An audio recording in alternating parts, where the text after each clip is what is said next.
Amigos de Futuro, una vez más estamos en las grandes citas del rock y hoy estamos con un verdadero monstruo, el mismísimo señor Dave Mustaine, que está con nosotros. Vamos a conversar con él unas palabras. Hi Dave, how are you? Welcome to Chile and welcome to Radio Futuro. Thank you. It's great to be here. I was so excited when we came in from Peru. We were flying in over the Andes and looking out the window at the mountains. It's always so beautiful. For me to see that, I immediately think about all the times we've been here.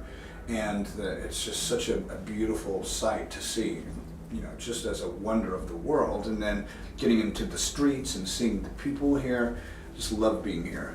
You have been through several lineup changes throughout your history, and this year you started a new one with a new guitar player, Kiko Loureiro. Please tell us how it's for you this new beginning. Is it like a new beginning or no? Kinda, but you know, I think people make too big of a deal about lineup changes. Iron Maiden had a bunch of lineup changes. You know, they've had more than one singer. They've had 3 singers. We've only had 1. Slayer's had lineup changes. Metallica's had lineup changes. So, you know, I don't really put too much importance on lineup changes. If somebody doesn't want to be here, then fuck them. You know what I mean? But I look at it like this. Kiko Loureiro has been a breath of fresh air, and Dirk Verburen was recommended by Chris Adler, who played on the Dystopia record and is a great friend of mine in the band. And the record's very exciting. I think that it's really given us a breath of fresh air, going back to what we wanted to do, playing thrash music. After Risk, I said something to Marty Friedman. I said, you know, we got to go back to our roots, and he quit. So kind of shows you where he was going, to Japan. You know, and for me, slowly but surely, we changed the band, got the direction back to where we're at with Dystopia, and I'm excited to see what the next record's going to be like. Kiko Loureiro, it was a surprise for you to find a guitar player like him. First of all, he's from Brazil. A lot of people say that I'm a racist, and I look at, I've got a Belgian drummer and a Brazilian guitar player, and I think, you're an idiot for saying that. I had heard of Kiko a very long time ago. We did a magazine in Japan called Burn Magazine, and we did a cover together. And I usually don't like sharing covers with people who I don't know. And the magazine had said, Kiko is a great guitar player. He's very special. And you know, I didn't know who he was, and I didn't have a record of his. We're taking pictures. wait, I'm going to listen to his songs right now so I take pictures. So, you know, I didn't know who he was.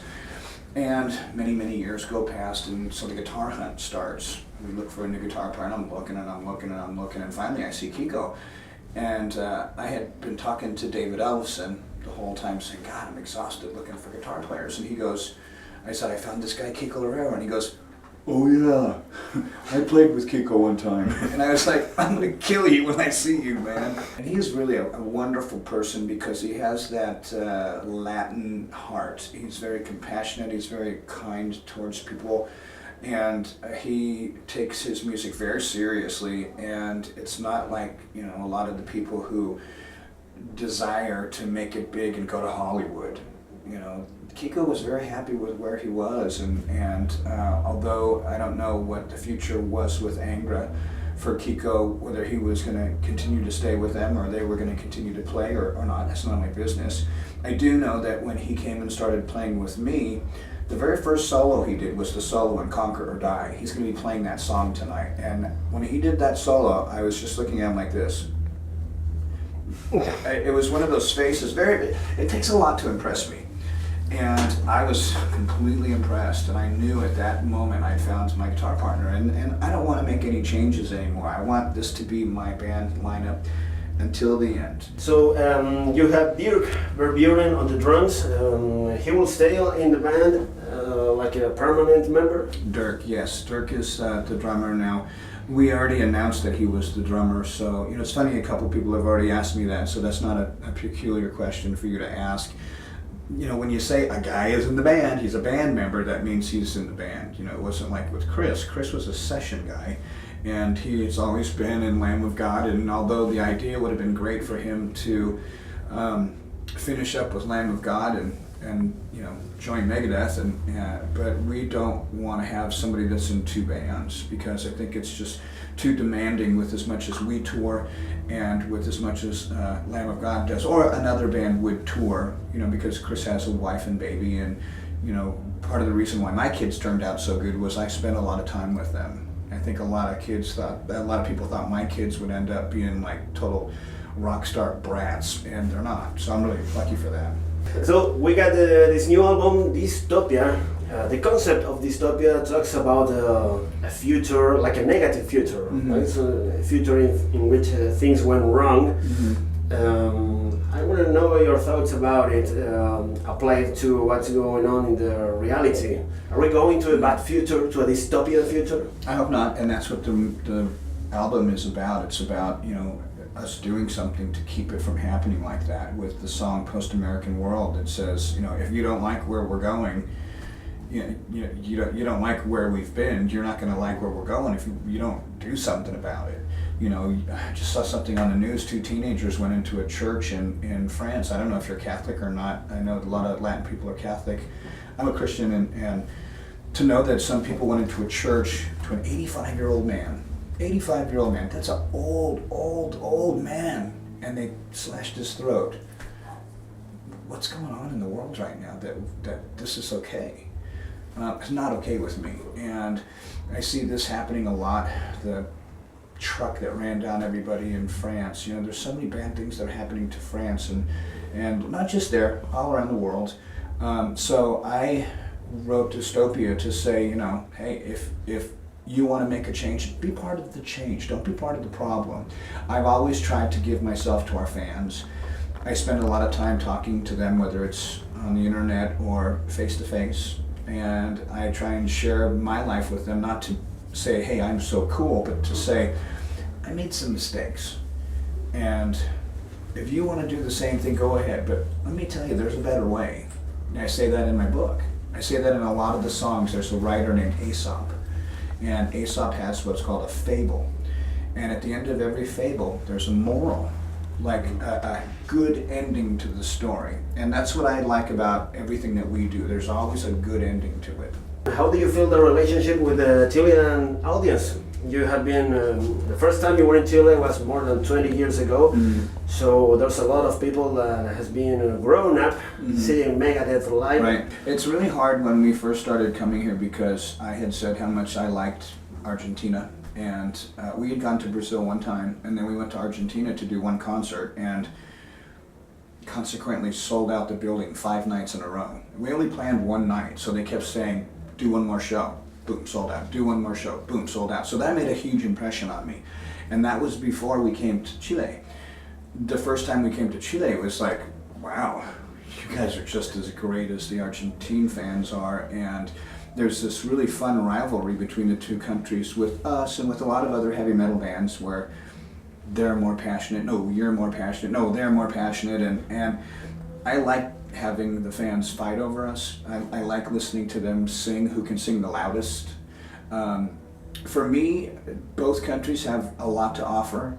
There's something beautiful about each country, and coming here, it's hard to leave here without being completely satisfied. If we played here and we went home, I would be completely satisfied. Same way if I went and I played Argentina and I didn't come here, I would be completely satisfied, because there's only so much happiness that I can have inside me before I explode. But that's why I try and share that with our fans. We're playing 21 songs tonight. We don't play 21 songs. This is a gift to Chile. So tell us, who's louder, Chile or Argentina? We'll know tonight. We'll find out tonight. It's changed over the years. Right now there's a lot of the Colombian fans have not been able to see us, so they traveled up to Ecuador, and there's a lot of Venezuelan fans that went there. So there's a lot of people who are saying they're the best. So it's really hard for me to say who's the best. I can tell you I love all of our fans down here equally, but when it comes down to singing, it's really hard to not say the two loudest countries in South America are Chile and Argentina. You can't really handle it any louder. It's so loud, it's louder than the amplifiers are. What will come for Megadeth in the future? After this tour, will you make more music or maybe take a rest?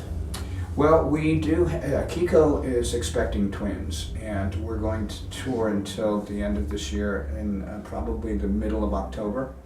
and then take some time off and get ready for next year.